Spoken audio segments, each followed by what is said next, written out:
The next one is Julian Ryerson, the Norwegian international and Dortmund right back. And this comment from one user really got me going. He said, this guy's a fast bowler with 12 assists and more than 40 caps for his national team. Fast bowler, is that a baseball term? Whew. Hockey, maybe? I don't No, know. definitely not. Hockey fast bowler. Yeah, I maybe mean, it's like a German term that's been translated. knowing how German has evolved in the last few years, this could also be a German using an English term, not using it correctly. Right, yeah, for sure. Anyway, Ryerson has a current market value of 25 million euros, and the average suggestion for what his market value should be is 33.5 million euros, which I think is quite interesting. That user obviously said, this guy's he's flying. I think he recently broke a record for the most assists for a fullback in the Bundesliga ever. Another user says, he's been linked with moves to Barcelona, Man United, Newcastle. A transfer fee of 30 million euros would be absolutely fair. And then, interestingly, some other users kind of push back Manu and say, well, let's not get ahead of ourselves here. He is, 28, sorry. A very decent performer for Dortmund, but by no means a kind of standout star, perhaps. And maybe is currently what he should be. But a really interesting debate in the forum. So obviously, people listening to the show or watching the show can go jump in and give their points of view. But I mean, what do we think about Ryerson? Market value 25 million euros. He's the 9th most valuable player at Dortmund, 6th most valuable player in Norway. He's the 21st most valuable right back in the world. Yeah, I mean, what do we think? Do you think he should go up? Should he go down? Do you think 25 makes sense? Well, he went from, he had an update, right? From 20 to 25 million, which catapulted into all these categories that you listed. Right backs or wing backs is an odd position these days because, you look at currently at Bayern Munich, a former midfielder is playing as a world-class right back in the form of Konrad Laimer. And so, it is a position that is changing, and it is a position that you can drop in players depending on what role you want them to play. And the way Dortmund play too really favors his numbers. This is a club where Kevin Großkreuz was a world-class wingback for a few years, and he finished his career out, I think, in the 6th or 7th division in German football.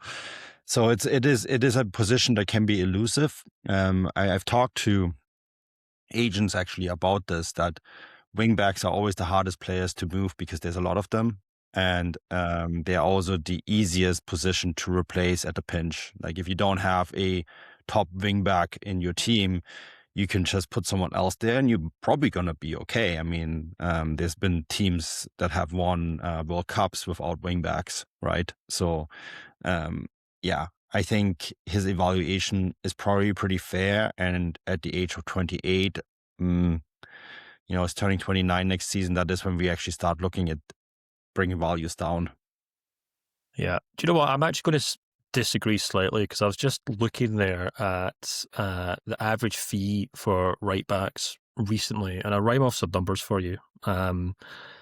Jeremy Frimpong is actually the one that stood out to me a lot. 40 million euros. He went from Bayer Leverkusen to Liverpool last season. Even like Matheus Nunes, who I know is a very decent player for Manchester City, a very useful player for them, but he went for 62 million euros when Man City were in a pinch and needed a right back.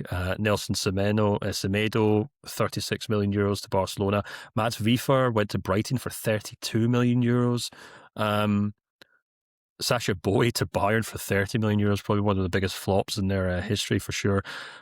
I think you're right in saying that the overall stock of fullbacks is always tend to be quite high, but I think in this current climate, I think a good right back is worth his weight in gold. And I'm looking at the players linked with Ryerson.